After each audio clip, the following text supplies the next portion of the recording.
Hi, hello, வணக்கம், welcome back to our channel. So இன்றைக்கி இந்த vlogல ஒரு டீப் கிளீனிங் தான் நான் உங்கள் கூட ஷேர் பண்ணியிருக்கேன். இப்போ பார்த்தீங்கன்னா மார்னிங் பிரேக்ஃபாஸ்ட் வந்து கம்ப்ளீட் பண்ணிவிட்டு பசங்களை வெளியில் விளையாட விட்டுட்டு இருந்தேன். என்னோடய பசங்களுக்கு எக்ஸாம் ஹாலிடேஸ் வந்து ஸ்டார்ட் ஆகிடுச்சு. மார்ச்சில் ஒரு 10 days வந்து லீவ் இருக்கும். ஏப்ரல் 2லேருந்து அவங்களுக்கு ஸ்கூலில் ஒரு 15 days வைப்பாங்க. அதுக்கப்புறம் எல்லாத்துக்கும் லீவ் விடுற மாதிரி ஜூன் வரைக்கும் அவங்களுக்கும் நார்மலாக லீவ் விட்டுருவாங்க. ஸோ இனிமேல் பசங்களை வச்சுக்கிட்டு வீட்டை மெயின்டைன் பண்ணுறது அப்படிங்கிறது ரொம்பவே கஷ்டம்தான். வெளியிலையுமே விளையாட விட முடியல. ஏன்னா ரொம்ப வெயில் ஜாஸ்தியாக இருக்குது அப்படின்றதுனால பெருசாக வெளியில் விடுறதில்ல. ஈவினிங் டைம் மட்டும் கீழே விளையாட போவோம். ஸோ இப்போ பார்த்திங்கன்னா மாடியில் தான் விளையாண்டுட்ருக்காங்க. ஒரு 10:30க்கு மேலெலாம் நான் வீட்டுக்குள்ளே கூட்டிகிட்டு வந்துடுவேன்.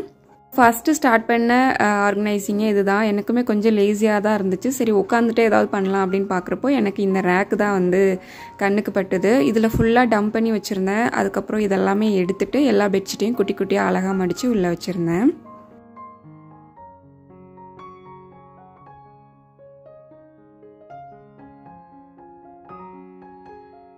வெளியில் ரொம்ப நேரம் விளையாண்டுட்டு இருந்ததுனால ரொம்ப ஸ்வெட் ஆகிட்டாங்க. ஸோ 2 பேருமே குளிக்கணும்னு சொன்னதுனால அவங்க 2 பேர்த்தையுமே காலையிலே குளிக்க வச்சுட்டேன். யூஸ்வலாக இந்த டைம்லலாம் பார்த்திங்கன்னா மார்னிங்கே குளிச்சிருவாங்க. அண்ட் ஈவினிங் பார்த்திங்கன்னா 5 o'clock மேலே சைக்கிளிங் கூட்டிகிட்டு போவேன். அப்போயுமே ஸ்வெட் ஆயிரும். ஸோ தூங்குறதுக்கு முன்னாடி இன்னொரு வாட்டி குளிக்க வச்சு தான் தூங்க வைப்பேன். அதுக்கப்புறம் திரும்பவும் வெளியில் விளையாட போயிட்டாங்க. என் கண்ணு முன்னாடி தான் விளையாண்டுட்டு இருந்தாங்க. சரி அதுக்கப்புறம் நான் வந்து இந்த சோஃபாவெல்லாம் நகர்த்திட்டு க்ளீன் பண்ணலாம் அப்படின்னு நினச்சிட்டு இருந்தேன். ஏன்னா 1 weekக்கு மேலே ஆயிடுச்சு. சரின்னு சொல்லிட்டு இன்றைக்கி வந்து அதை பண்ணிடலாம் அப்படின்னு பண்ணிட்டு இருந்தேன். லாஸ்ட்டு 1 week பார்த்திங்கன்னா ரொம்பவே போரிங்காக போயிட்டுருக்கு. ஏன்னா வெளியில் போகிறதுக்கான ஆப்ஷனே இல்லை. யூஸ்வலாக பசங்க ஸ்கூல் போகிறப்போ நான் தான் அவங்கள பிக்கப் ட்ராப் எல்லாம் பண்ணுவேன். அவங்களுக்கு ஹோம்ஒர்க் சொல்லிக் கொடுக்குறது, அவங்களுக்கு பிரேக்ஃபாஸ்ட் லஞ்செல்லாம் ரெடி பண்ணுறது. ஸோ இதிலே வந்து டைம் கொஞ்சம் ஸ்பீடாக ஓடின மாதிரி இருக்குது. நமக்கும் வெளியில் போயிட்டு வந்ததுனால ஒரு மாதிரி ரிலாக்ஸ்டாக இருந்தது. பட் இப்போ வீட்டுக்குள்ளே இருக்கிறதுனால எனக்குமே ஒரு மாதிரியாக இருக்குது. டைமுமே வந்து ஓடவே மாட்டேங்குது. இந்த நாள் போகிறதே அப்படிங்கிறது ரொம்ப பெரிய மலையாக இருக்க மாதிரி எனக்கு ஃபீல் ஆகுது.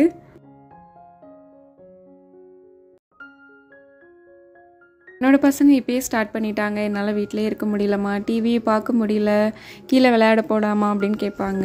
இப்போல்லாம் வெயில் அடித்தா கூட பரவாயில்ல, நான் கீழே போய் சைக்கிள் ஓட்டுறேன் அப்படின்ற மாதிரி தான் பண்ணிகிட்ருப்பாங்க. எனக்குமே ஒரு சில நேரம் கில்ட்டாக தான் இருக்கும். ஏன்னா நமக்கே வீட்டில் இருக்கிறது ஒரு மாதிரியாக இருக்குது. அப்படிங்கிறப்போ ஒரே வேலையை நம்ம வந்து ரிப்பீட்டடாக செஞ்சாலே போர் அடிக்கும். ஒரு வேலையுமே செய்யாமல் வீட்டுக்குள்ளே அவங்க உட்காந்து டிவியே பார்த்துட்ருக்கணும் அப்படின்னாலும் ரொம்ப கஷ்டம்தான். ஸோ அதனால் கண்டிப்பாக நான் ஏதாவது ரொட்டீன்ஸ் வந்து சேஞ்ச் பண்ணணும். அவங்கள ஏதாவது பார்க் கூட்டிகிட்டு போகணும். அவங்கள இல்லாட்டி கீழேயாவது அட்லீஸ்ட் வந்து இனிமேல் 2 monthsக்கு வந்து டெய்லியுமே விளையாட கூட்டிகிட்டு போகணும். அதேமாதிரி அவங்க ஸ்லீப்பிங் ஹவர்ஸையும் வந்துட்டு ஆஃப்டர்நூனில் வந்து கொண்டு வரணும். ஒரு 2-3 hours ஆகுது அவங்க தூங்குனாங்க அப்படின்னா அவங்களோட ஹெல்த்துக்குமே நல்லது, நமக்கு கொஞ்சம் மேனேஜ் பண்ணுறதுக்கு ஈஸியாக இருக்கும். அப்படின்றதுனால ஒரு சில ஐடியாஸ்லாம் வந்து வச்சுருக்கேன். அண்ட் இன்டோர் கேம்ஸும் ஏதாவது பிளான் பண்ணலாம். இன்ஸ்டாகிராமில் நிறைய ரீல்ஸ் வந்து சேவ் பண்ணி வச்சுருக்கேன். கிட்ஸுக்கு வந்து நம்ம வீட்டுக்குள்ளே வந்து விளையாடுற மாதிரி ஒரு சில இன்டோர் கேம்ஸ், இந்த டீ கப்ஸ் எல்லாம் வச்சு பண்ணுற மாதிரி நிறைய இருக்குது. ஸோ அந்த மாதிரிலாம் கூட ட்ரை பண்ணலாம் அப்படின்னு சொல்லி நினச்சிட்ருக்கேன்.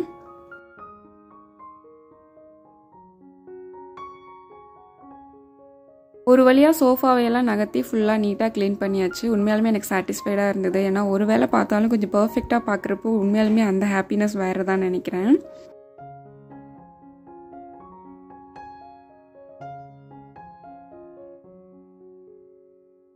அதுக்கப்புறம் இந்த ஃப்ளோர் லேம்ப் தான் க்ளீன் பண்ண ஆரம்பித்தேன். இதுலேயுமே நல்லா டஸ்ட் வந்து சேருது. அண்ட் இந்த கலருக்கு ரொம்பவே நல்லா தெரியுது. அப்படின்றதுனால கண்டிப்பாக டைம் கிடைக்கிறப்பெல்லாம் இது வந்து நான் க்ளீன் பண்ணிப்பேன். ஆக்சுவலாக இந்த ப்ராடக்ட் வந்து நான் மீஷோவில் தான் வாங்கியிருந்தேன். 800 something நினைக்கிறேன். என்னோடய ஹாலோட ஹைலைட்டே இது தான் நினைக்கிறேன். அவ்வளோ அழகாக இருக்குது. இதில் இருக்க 3 பிளான்ட்டில் 2 பிளான்ட் வந்து ஆர்டிஃபிஷியல், 1 வந்து ரியல் பிளான்ட். இது தான் இந்த ஆரஞ்சு கலர் பாட்டில் இருக்கிறது. உண்மையாலுமே இந்த பிளான்ட் வந்து ரொம்பவே அழகாக மெயின்டைன் பண்ண முடியுது.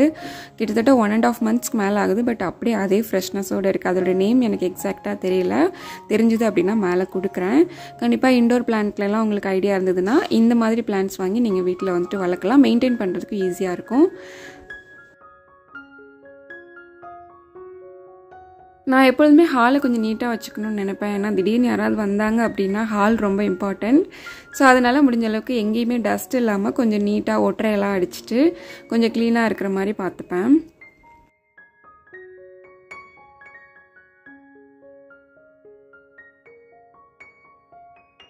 இன்றைக்கி க்ளீன் பண்ண விஷயத்தில் கொஞ்சம் கஷ்டமாக இருந்தது இந்த வாஷிங் மிஷினு கீழே க்ளீன் பண்ணதா. ஏன்னா கொஞ்சம் தண்ணிலாம் அடியில் தேங்குது அப்படின்றதுனால ஃபுல்லாக டஸ்டெல்லாம் சேர்ந்து ஒரு மாதிரி ஸ்ட்ரெயின் ஆகிடுச்சு.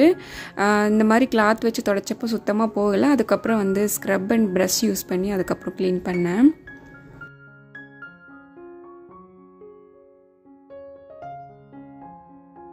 அம்மா அடிக்கடி ஒரு விஷயம் சொல்லுவாங்க, பணம் இருந்தது அப்படின்னா நம்ம எவ்வளோ பொருள் வேணாலும் வாங்கிடலாம், அது ரொம்ப ஈஸி.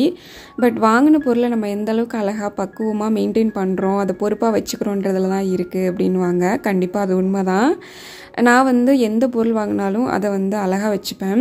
ஏன்னா எல்லாமே நாங்கள் 2 பேரும் சேர்ந்து கஷ்டப்பட்டு வாங்கினது, அதுவும் யோசித்து பொறுமையாக காசு சேர்த்து வச்சு வாங்கினது அப்படின்றதுனால முடிஞ்ச அளவுக்கு எல்லாத்தையுமே வந்து அழகாக க்ளீனாக வச்சுக்கணும்னு நினைப்பேன். அண்ட் அதுலேயும் என்னோடய வாஷிங் மிஷின் வந்து எனக்கு பெரிய சப்போர்ட்டு. வாஷிங் மிஷின்லாம் இல்லை அப்படின்னா கண்டிப்பாக நான் ரொம்பவே கஷ்டப்பட்டிருப்பேன். ஏன்னா எனக்கு பேக் பெயின் வந்து ரொம்பவே நார்மலாக வர்ற விஷயம். ரொம்ப ஹெவியாலாம் வேலை பார்த்தா அப்படின்னா கண்டிப்பாக எனக்கு வந்து பேக் பெயின் வந்துடும். என்னை பொறுத்த வரைக்கும் வேலை கண்டினியூவாக செஞ்சுக்கிட்டே இருந்தேன்னா எனக்கு பெருசாக அஃபெக்ட் ஆகாது. பட் இடையிலலாம் உட்காந்துட்டேன் அப்படின்னா திருப்பி வேலை செய்கிறது கஷ்டம். அந்த மாதிரி பேக் பெயின் வந்து இருக்குது. ஸோ அப்படி இருக்கிற கண்டிஷனில் நான் வந்து துணியெல்லாம் வந்து துவைக்கணும் அப்படின்னா நினச்சி கூட பார்க்க முடியல. அதுக்காக ஹேண்ட் வாஷ் பண்ண மாட்டேன்னு சொல்ல மாட்டேன். ஒரு சில கிளாத்ஸ் எல்லாம் வந்து வாஷ் பண்ணுவேன். பட் பெட்ஷீட் துவைக்கிறதுக்கு இதுக்கெல்லாம் கண்டிப்பாக வாஷிங் மிஷின் இல்லை அப்படின்னா யோசிச்சு கூட பார்க்க முடியல. அதனாலேயே மோஸ்ட்லி நான் மிஷின் ரிப்பேர் ஆகாமே பார்த்துப்பேன். ஒரே ஒரு வாட்டி மட்டும் ஒரு பிரச்சனைன்னு வந்தது. பட் அதுக்கப்புறம் எந்த பிரச்சனையுமே இல்லை. ஸோ கண்டிப்பாக எனக்கு வந்து வாஷிங் மிஷின் எனக்கு ஒரு பெரிய சப்போர்ட் தான். ஆக்சுவலாக க்ரையான்ஸை வச்சு அவன் கிறுக்காத இடமே இல்லை. இது ஃபுல்லாகவுமே க்ரையான்ஸ் தான், போகவே மாட்டேங்குது.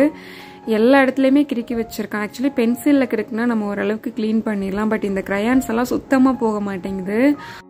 இன்னும் அந்த ஸ்டேஜை கிராஸ் பண்ணலை. இன்னும் புரியவே மாட்டேங்குது. என்ன சொன்னாலும் அவருக்கு வந்து கை அப்படியே ஒரு மாதிரி துருத்துருனே தான் இருக்குது. நானுமே கண்டுக்கிறதுல ஓகே அப்படின்னு சொல்லிட்டு, பட் மாறாவுக்கு ஓரளவுக்கு புரியுது இதெல்லாம் நமக்கு இருக்கக்கூடாது அப்படின்னு சொல்லிட்டு. பட் ஒன்றுமே பண்ண முடியாது, நானுமே விட்டுறேன்.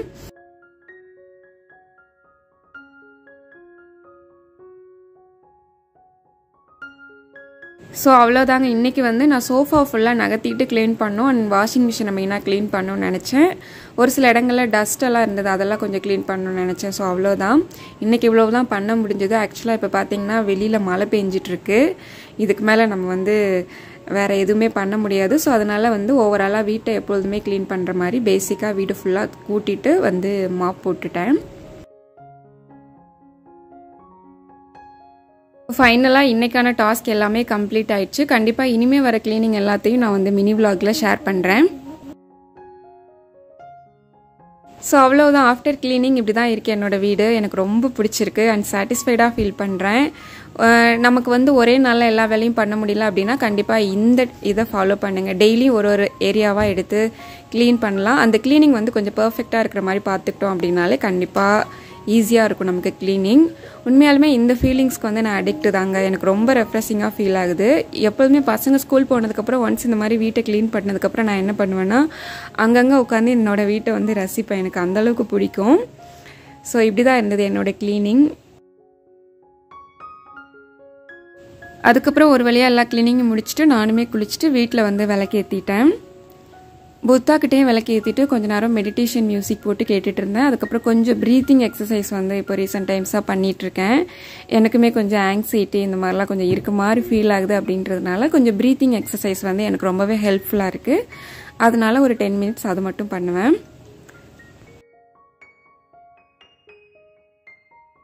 ஃபைனலாக வீடியோட எண்டுக்கு வந்துட்டோன்னு நினைக்கிறேன். இப்படி தான் என்னோட டே வந்து கம்ப்ளீட் ஆச்சு. கண்டிப்பாக இந்த க்ளீனிங் ரொட்டீன் உங்களுக்கு பிடிச்சிருக்குன்னு நினைக்கிறேன். பிடிச்சிருந்ததுன்னா மறக்காமல் லைக் அண்ட் சப்ஸ்கிரைப் பண்ணிடுங்க.